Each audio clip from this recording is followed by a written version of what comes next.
Manga One Piece Chapter 1016 dibuka dengan kondisi pesta pora yang sedang terjadi di Flower Capital. Di sini kita bisa melihat ada sosok yang terlihat tidak asing. Ya, itu adalah Skopper Gaban yang sedang kalian tunggu-tunggu. Itu tuh yang sedang menggebuk beduk. Semoga kemunculan Skopper Gaban KW ini bisa mengobati keinginan kita semua yang sangat mengharapkan kemunculan Skopper Gaban di negeri Wano. Sudah basa-basinya, kita langsung saja masuk ke review yang sesungguhnya. Suasana dalam perayaan pesta kembang api di Flower Capital terlihat masih berlangsung sangat meriah. Terlihat masih banyak anak-anak yang bergembira ria di jalan ibu kota yang menandakan kalau suasana saat itu masih belum terlalu larut malam. Hal ini saya rasa cukup untuk menjadi pengukur waktu yang menandakan kalau malam masih panjang. Timer perang kemerdekaan rakyat Wano masih belum setengah jalan.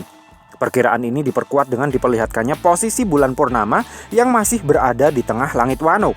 Nah, di antara para penduduk yang sedang berpesta di hari tanpa Orochi ini, terlihat ada Tenguyama Hitetsu dan Otoko yang sedang berjalan-jalan di tengah keramaian kota.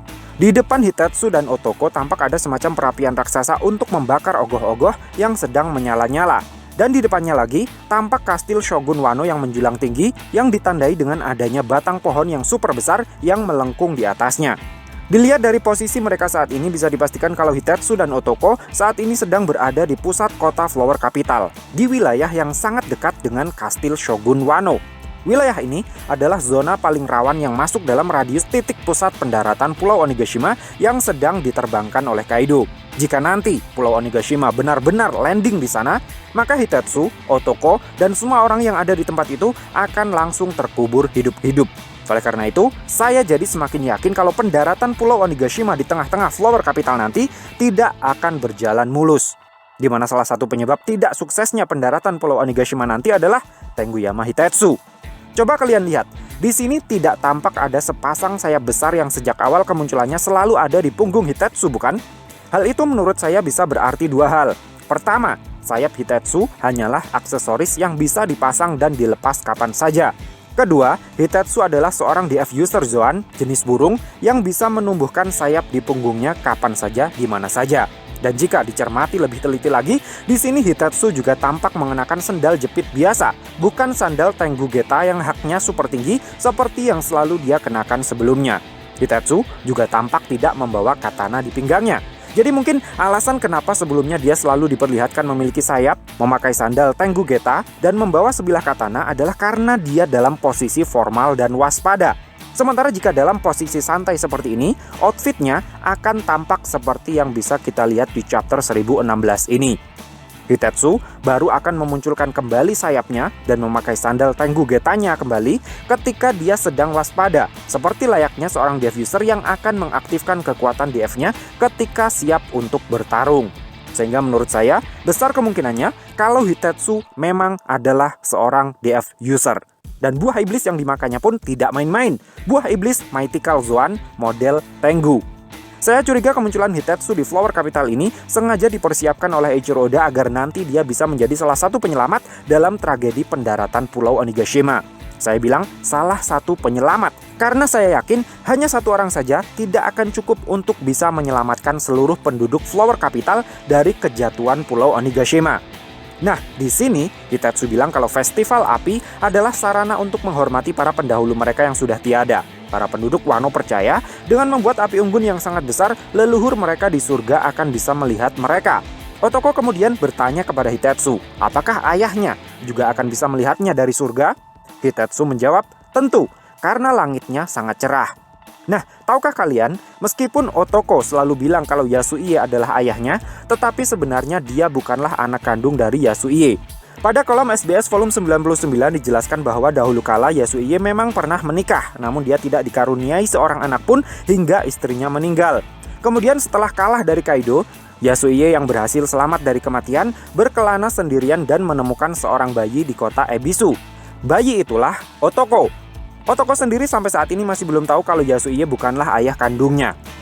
Nah, selanjutnya adegan pun kembali beralih ke atas Pulau Onigashima. Masih di dalam ruangannya, para agen CP0 masih terus menyimak jalannya pertempuran di Onigashima.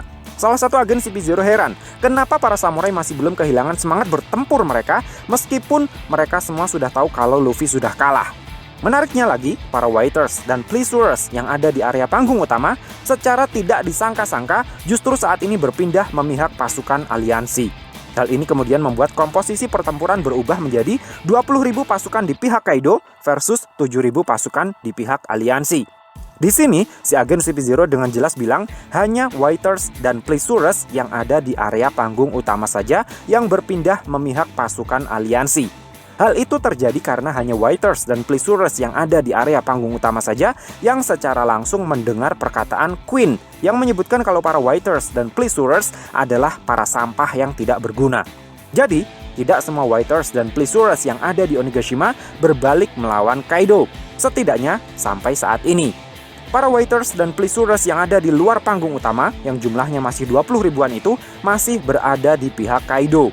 Namun komposisi tersebut bisa saja berubah jika nanti para Whiters dan Pleasureus dari area panggung utama bertemu dengan Whiters dan Pleasureus dari area lain, kemudian memberitahu mereka kalau sebenarnya mereka semua hanya dianggap sebagai sampah oleh Queen. Bisa saja akan semakin banyak Whiters dan Pleasureus yang akan berpindah ke berpihakannya. That's the power of Gibah. Adegan pun kemudian berpindah lagi ke tempat Baohwang berada. Melalui proyeksi Memories Katak yang sebelumnya digunakan oleh Momonosuke untuk memberitahu semua orang bahwa Luffy masih hidup, Baohwang mendapatkan informasi kalau Momonosuke sudah terjatuh dari Pulau Onigashima. Dia pun dengan segera bersiap untuk membroadcast informasi tersebut ke seisi kastil dengan tujuan untuk semakin menjatuhkan semangat bertarung para samurai. Di chapter sebelumnya, memang tampak jelas kalau Shinobu menggunakan kekuatan Juku-Juku no-Mi-nya untuk melapukkan tebing batu di depannya agar bisa kabur dari kejaran Kaido. Di chapter 1015 tersebut, tampak tebing batu yang dilapukkan oleh Shinobu rontok dan jatuh ke laut. Tapi Kaido masih belum sempat untuk memastikannya karena Yamato keburu berteriak-teriak menantangnya. Sementara Memories Katak yang memproyeksikan penglihatannya kepada Baohwang ini hanya memperlihatkan bagian tepian tebing batu yang rontok, belum melihat lebih dekat ke bagian bawahnya. Sehingga saya berasumsi kalau Momonosuke dan Shinobu belum benar-benar jatuh ke laut. Mereka mungkin masih nyangkut di tebing batu sebelah bawahnya. Nah, kejadian yang sangat menarik terjadi ketika Baohwang sedang mengaktifkan mode broadcast-nya dan bersiap on air membacakan gosip terbaru. Di waktu yang bersamaan, Usopp, Nami, dan Otama terlihat berlarian melewati lorong di lantai yang sama dengan posisi Baohwang berada. Sambil terus berlari, mereka semua terlihat bingung membahas tentang klimataknya Nami yang kini bisa berbicara. Usopp bahkan sempat membanggakan diri kalau keajaiban yang terjadi pada klimataknya Nami adalah bukti dari kejeniusannya sebagai sang kreator senjata. Namun si tongkat klimatak menepis klaim sepihak tersebut. Si tongkat klimatak mengatakan kalau dia adalah Zeus, bekas homisnya Big Mom. Zeus bilang ketika jiwanya akan dimakan oleh Hera dan ujung tongkat klimataknya Nami masuk ke dalam mulut Hera secara bersamaan, entah bagaimana ceritanya, jiwa Zeus justru terdorong masuk ke dalam klimatak, bukan menyatu dengan Hera. Menurut perkiraan Zeus, sesaat sebelum dia dimakan, Hera sepertinya menyingkirkannya karena lebih tertarik untuk memakan bola-bola petirnya Nami dulu. Saking tertariknya dengan kelezatan bola-bola hitamnya Nami, sampai-sampai ujung tongkatnya Nami pun dia emut. Akibatnya, jiwa Zeus yang sudah terekstrak keluar dari tubuh awannya justru terdorong masuk ke dalam klimataknya Nami. Jadilah sekarang klimataknya Nami berubah menjadi seekor homis spesial tanpa sepengetahuan Big Mom.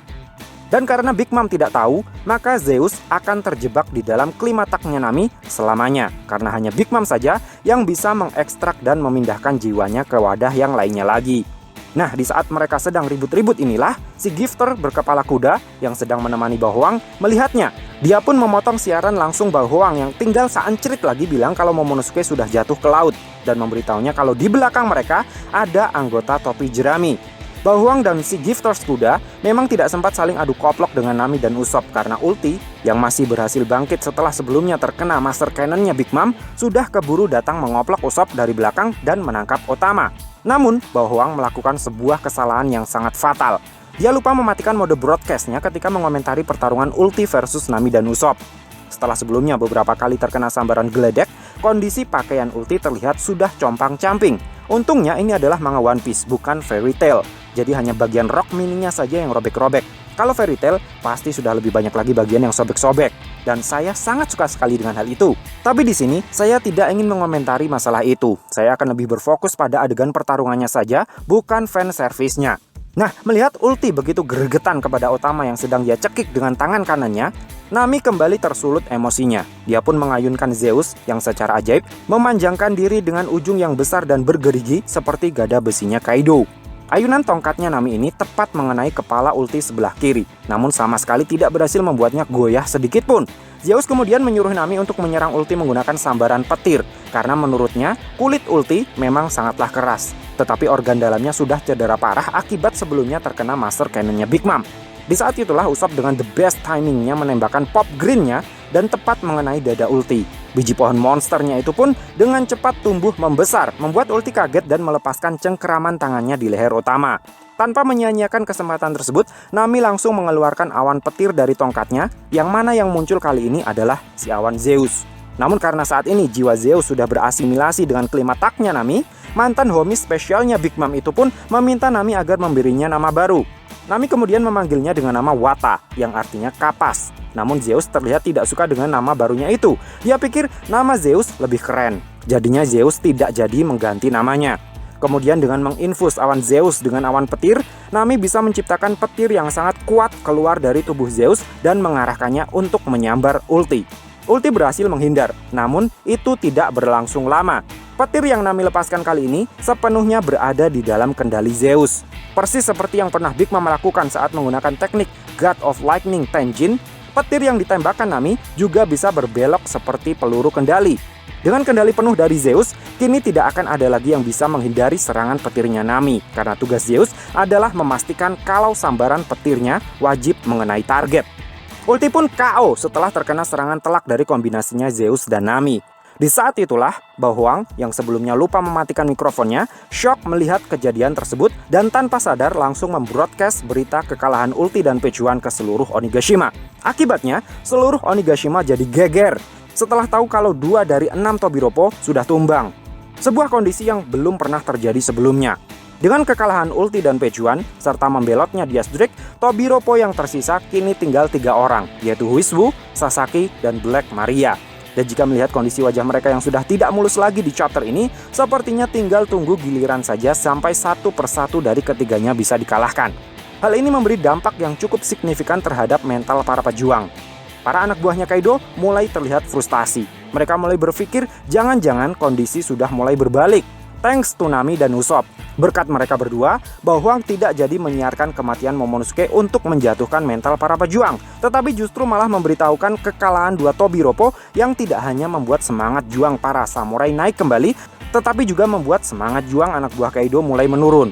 Kondisi mental pasukan Kaido semakin diperburuk dengan tertangkapnya Baohuang oleh Midori Boshinya Usopp di saat dirinya sedang on air. Semua orang jadi tahu kalau Baohuang sudah diretas. Apalagi setelahnya terdengar suara seorang anak kecil yang mengambil alih siaran langsung. Halo, Otama di sini. Suara Otama sudah on air dan disambut dengan sangat gembira oleh para Smile user yang mendengarnya, yang di sini diwakili oleh Speed, Gazelman, dan Daifugo. Sampai saat sebelum on air, yang tahu kalau Otama ada di Onigashima hanyalah Usopp dan Nami, sehingga wajar saja rasanya jika ekspresi Sanji di chapter ini terlihat sangat kaget begitu mendengar suara Otama. Nah, dari apa yang saya pahami, peran besar Otama akan dimulai dari sini. Berkat adanya device yang sangat berguna ini, Otama tidak perlu lagi mempertaruhkan nyawanya untuk bisa mencapai area panggung utama dan mempidatokan propagandanya secara langsung di depan para gifters yang sudah digiring untuk berkumpul di sana. Melalui jaringan robot Toa inilah, Otama akan bisa menyerukan kepada seluruh gifters yang sudah memakan Kibidangonya untuk membelot melawan Kaido. Tindakan besar yang telah dilakukan oleh Otama ini sekali lagi akan mengubah peta kekuatan pasukan yang sedang bertempur di Onigashima. Jika perkataan Law pada manga One Piece chapter 698 akurat, maka bisa dipastikan kalau setidaknya 500 Smile user akan bergabung dan menjadi sokongan tenaga baru bagi pihak aliansi. Karena di chapter tersebut, Trafalgar Law bilang Kaido memiliki lebih dari 500 Zoan Devil Fruit user, di mana Zoan yang dimaksud oleh Trafalgar Law di sini besar kemungkinan adalah para Smile user alias Zoan abal-abal. Dengan begitu, setelah chapter 1016 ini resmi sudah kalau jumlah pasukan aliansi telah bertambah lagi menjadi kurang lebih 7.500 orang. Sementara pasukan Kaido kembali mengalami penyusutan dan menyisakan sekitar 19.500 orang yang masih loyal bertarung di pihaknya. Tapi meskipun hanya bertambah lagi sebanyak 500 orang, perlu diingat yang 500 itu adalah para gifters. Jika satu orang gifters kekuatannya setara dengan 25 waiters atau pleasurers, maka 500 gifters setara dengan 12.500 pasukan. 12.500 ditambah 7.000 jadinya 19.500. Jadi secara bobot kekuatan, komposisi neraca kekuatan kedua belah pihak sudah seimbang. Mantap gak tuh? Nah, manga One Piece chapter 1016 pun kemudian diakhiri dengan memperlihatkan duel yang akan segera dimulai antara Kaido versus Yamato. Setelah di chapter sebelumnya Kaido turun gunung untuk menghabisi Kozuki Momonosuke, di chapter ini Kaido kembali berubah ke wujud naganya untuk naik kembali ke atap dom tempat Yamato berada. Begitu sampai di atap dom, Kaido langsung mengaktifkan mode hybridnya dan mulai berdebat panjang lebar dengan anak sematawayangnya itu. Yamato bilang dia ingin ikut berlayar bersama dengan Luffy. Namun sebelum cita-citanya itu terwujud, dia ingin memastikan dulu bahwa Kaido sudah ditendang keluar dari negeri Wano. Kaido hanya tertawa mendengarnya. Dia bilang tidak ada tempat yang layak untuk dia tinggali selain negeri Wano. Kaido memilih negeri Wano sebagai tempat tinggalnya karena Wano sangat spesial. Perkataan Kaido ini menurut saya sangat menarik untuk dikulik lebih dalam. Kaido bilang negeri Wano itu spesial. Kaido tidak akan mengatakan hal semacam itu jika dia tidak tahu sejarah yang dimiliki oleh negerinya para samurai ini. Apalagi negeri ini sudah menutup diri selama ratusan tahun. Jadi semakin kuat dugaan kalau Kaido memang tahu sesuatu tentang Void Century, sejarah Wano, dan Joy Boy. Dan jika dihubung-hubungkan dengan perkataan Kaido di chapter sebelumnya yang menyebutkan kalau Luffy juga tidak bisa menjadi Joy Boy, maka asumsi saya Kaido memilih tinggal di negeri Wano bukan secara random, tetapi karena dia tahu tentang ramalan Joy Boy yang akan membuka border Wano dan dia ingin bertemu dan menghadapi, atau mungkin malah ingin mati di tangan Joy Boy itu. Karena seperti yang saya katakan di beberapa video review yang sebelumnya, kalau bagi Kaido, kematian akan menyempurnakan kisah hidup seorang manusia. Jadi Kaido ingin menyempurnakan kisah hidupnya dengan ending yang gagah, yaitu mati di tangan Joy Boy, orang yang akan membawa fajar baru bagi seluruh dunia. Nah, mendengar perkataan Yamato yang ingin mengusirnya dari Wano, Kaido terlihat begitu geram. Dia bilang, kamu tidak punya peluang untuk bisa mengalahkanku. Sebaiknya kamu terima saja takdirmu dan jadilah Shogun Wano, Yamato. Yamato pun menjawab, aku tahu, aku tidak akan mampu mengalahkanmu. Tapi aku akan terus berusaha menahanmu sampai Luffy kembali. Karena Luffy adalah orang yang Kozuki Oden tunggu selama ini. Keduanya pun mulai saling koplok. Benturan haki yang sangat kuat sekali menggelegar di atap dom. Yang kali ini mempertarungkan seorang bapak versus anaknya. Manga One Piece chapter 1016 ini sekali lagi berhasil membuat saya gregetan ketika membacanya. Sehingga saya pikir rating 7 dari 5 sepertinya sangat layak untuk diberikan untuk chapter 1016 ini.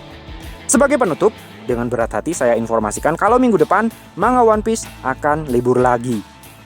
So, dia menurutmu cah? Terima kasih sudah mampir ke channel kami. Jangan lupa like, share, dan subscribe jika menurut kalian video-video kami cukup menarik untuk ditonton. Sampai ketemu lagi dalam video kami yang berikutnya. And matur nuwun.